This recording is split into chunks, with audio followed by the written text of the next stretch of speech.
Sean Hannity Show. It's an honor, privilege, pleasure to welcome back to the program our friend Monica Crowley, Fox News analyst and editor and columnist with the Washington Times. Danielle McLaughlin, attorney, constitutional expert, co-wrote The Federalist Society, How Conservatives Took the Law Back from Liberals. Well, as I watched today, Danielle, I don't exactly see that unfolding. I see the same thing that we saw in Chicago and the same thing that we see happening at Trump Tower and the powder that's being sent to Trump Tower and the kids of Donald Trump. And we see liberals trying to silence conservatives all across the country. And we see cop cars getting their windows smashed and young kids being sprayed with pepper spray and 1,000 Mexican flags and no American flags out there in California. Your thoughts? You know, I can't condone any of this terrible behavior as it relates to violence, and I don't think any Democrat would. I don't think anyone who really cares about the process and cares about America can really condone this. But what I think we're seeing is we have a GOP candidate who's in the lead who is saying a lot of things that are inciting people, making people very upset and angry. Excuse me, wait. Why do you blame a candidate? Why do you blame words for the actions of violence of protesters? Like I said, Barack Obama says a lot of things I don't like.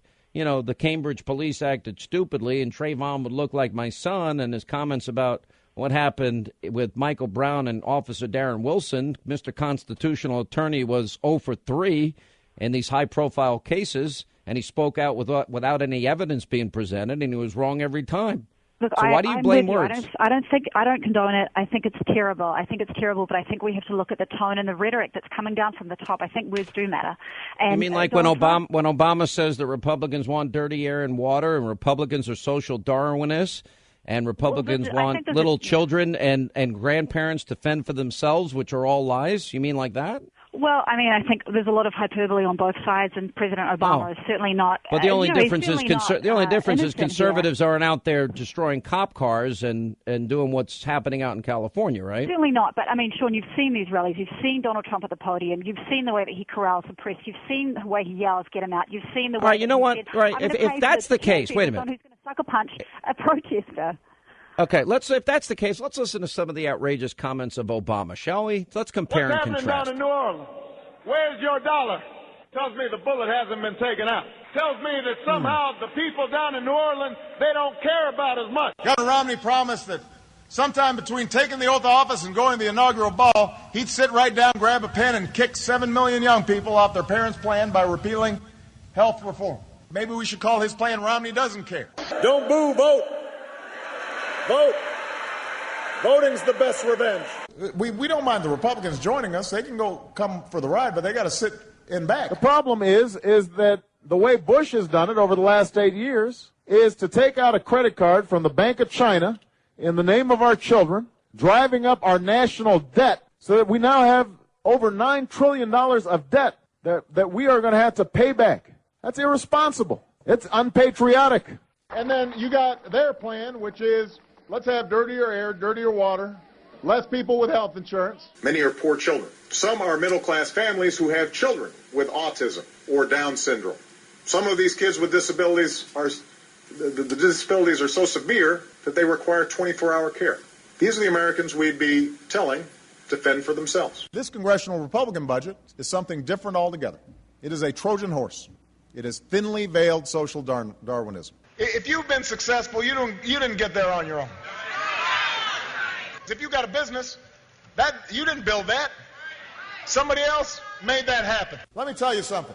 If some of these folks were around when Columbus set sail, they must have been founding members of the Flat Earth Society. They would not have believed that the world was round. No Congress before this one has ever in history been irresponsible enough to threaten default, to threaten an economic shutdown, to suggest America not pay its bills, just to try to blackmail a president into giving them some concessions on issues that have nothing to do with the budget. That's just a small sampling, Danielle. I'm sure you're going to say that he's as irresponsible as anything any Republican has said because you're fair, right? You're objective, and you're not. I just don't see conservatives acting the way these liberals are out in California and elsewhere. Look, I agree with you, Sean, in many respects. I guess my question to you would be, why do you think that it's only, I guess, liberals or Democrats, you're assuming that's who these people are, doing this? I mean, I don't think you're saying that people who are conservative... Well, we know who they are. We know that that they're Bernie Sanders supporters and Hillary supporters and part of groups like Black Lives Matters, and we've interviewed these folks. Monica Crowley. Hi, Sean. Well, you played that montage of Barack Obama, and as conservatives who have opposed Obama all these years, Sean, we've had to sit here and listen to his lies and watch him ravage the country and ravage the Constitution, but you and I aren't there throwing bottles and taunting the police and causing all kinds of ruckus, right? What we're seeing now in California, what we saw a couple of weeks ago in Chicago, has got to prove this point. It doesn't matter who the Republican candidate will be. Donald Trump, Ted Cruz, John Kasich, somebody else. It doesn't matter. This is the left. This is what they do. It is highly orchestrated and highly organized. It is straight out of the Saul Alinsky playbook. They mobilize the shock troops, kids, union people, you name it. They get them into the streets to cause chaos. Chaos chips away at authority. Look at how they treat the police. Look at the chipping away at government institutions, chipping away at the respect for the military. It didn't start now, and it didn't start under Obama. Probably in modern age started with the anti-Vietnam movement.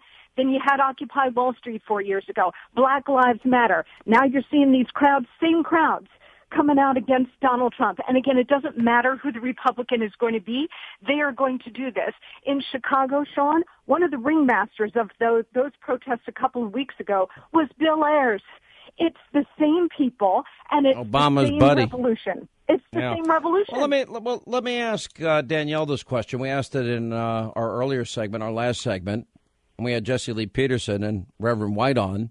Do you think it's appropriate that the president invited Black Lives Matter, group on tape saying pigs in a blanket, fry them like bacon to the White House? Or do you think it's appropriate that he invites Al Sharpton to the White House as often as he does?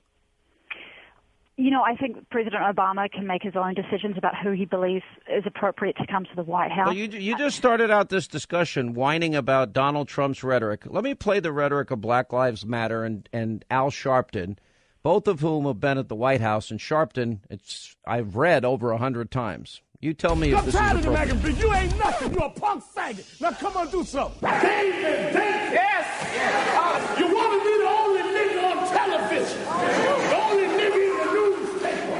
The only nigga can talk. Don't cover them. Don't talk to them. Because you got the only nigga problem. Because if a black man stood up next to you, they would see you for the whore that you really are. White folks was in the cave when we had built empires. We learned to admire them, but they knew to admire us. We built pyramids before Donald Trump ever knew what architecture was. We taught philosophy and astrology and mathematics before Socrates and them Greek homos ever got around. White interloper, I said I was wrong. Cracker, though I think cracker is a certain personification of a certain type of person down south, just like redneck. I mean, some people misinterpret cracker meaning all whites is not true, but the confusion means you shouldn't use it. I mean, sometimes being flippant, you say things you shouldn't say because it gets in the way of your message and people don't really understand what you're saying. Pigs in a blanket, fry like bacon. Pigs in a blanket, fry like bacon. Pigs in a blanket, fry like bacon. Is that appropriate to invite those people to the White House as often as he has? Well, I don't think he's inviting the people who are chanting these things. He actually did. He actually what did. These organizations are doing, Sean, are looking for social change. They're historically groups that have felt disenfranchised, who have been disenfranchised, that have been in poverty, and there is certainly anger associated with those things. I don't think it's fair to say that President Obama, our president, the man who has led this country for 8 years and has done enormously good things for all of us, whatever race we are, whatever economic situation we are, he hasn't been perfect. But the idea that he is somehow against America or hates America is, of course, nonsensical. He is having discussions. He is bringing social issues to the fore, which is something that conservatives... You see what the problem with the problem, Danielle, is that you are only selective in your moral outrage of a Republican or a Republican candidate says something you don't like, it's outrageous, and they're responsible for how people react. And I've just proven that the president associates with the most radical people and says the most radical things himself, and you make excuses for it. That, to me, Monica, is called a double standard. Yeah, and I mean, you got to understand the bigger picture, Sean, right? I mean, it's not just about Barack Obama, but what kind of revolution he's really been leading here. The left always plays the victimhood card. And they don't just play that card, but they continue to perpetuate the cult of victimhood. That's what the left is all about. They created the permanent underclass, and they keep them there because when they lock them in, then they've got this big voting majority, right? Look, when Danielle talks about, Obama's done all these great things, no, the economy has historically low growth under this president. Race relations are at epic lows in this country. That was the one thing that he said he was going to come in and try to fix, right, as the first black president. Wherever you look, things are really bad. And he's gotten a pass because largely he's been the first black president, so people want to give him a pass on these things. But when you're looking ahead to 2016, Hillary Clinton's going to have a hard time, assuming she is the nominee, because she's walking on a fine line. Does she inherit? She's going to inherit this legacy should she be elected. But how far away from it does she have to run? She understands that things are not good. She understands that Obama has largely stoked a lot of this. Again, the Alinsky playbook about stoking chaos. Well, Monica, take it a step further. The conditions for upheaval. But you believe that Obama's torpedoing Hillary Clinton. And you wrote about this, I think, back in August 1st, right? I did, yeah. My column in the Washington Times, I laid out this theory. And again, Sean, I could be wrong, but my instincts about this man have been right from the beginning. When you look at the long history of bad blood between the Clintons and the Obamas, they hate each other. But also, on top of that, you've got this ideological reason for why Obama would not want to turn the keys back over to the Clintons. When Bill Clinton came in the early 90s, he moved the Democratic Party away from the radical left, which we've just been talking about, to the center, and succeeded, was reelected. Barack Obama has taken the Democratic Party back to the radical left, so he would rather eat his own meat than turn the party back over to the Clintons. I think no investigation under this president goes forward unless Obama wants it to go forward. Benghazi, IRS, Fast and Furious. But we heard earlier today that Loretta Lynch, just like James Comey, has no time frame on Hillary Clinton's investigation. That's not a good sign if you think that this is going to be fair and honest. Well, we feel the political calendar rushing down on us. Absolutely, Sean. And if she locks up the nomination once she has it, that's her greatest weapon. Because then what are you going to do? If you try to move against her at that point, it looks like a coup d'etat. So we're seeing the political then the danger pressure, is that she better get a pardon from Obama or the next attorney general will follow up, I would assume, right? Well, that's right. But again, that assumes that Obama wants her to survive. And the twist on this that I've been putting on it is, think in the other direction. This is the man who controls the White House, controls the Democratic Party, and is controlling this process. And if I am right, and he would rather not have her as the Democratic nominee and would prefer somebody he can control, who won't investigate the last years, that's somebody like Joe Biden, John Kerry, even Jerry Brown. It's not her. So watch it. All right. I don't think you're far from the truth here. We'll see how this unfolds. That would not shock me at all. Monica, thank you. Danielle, thank you.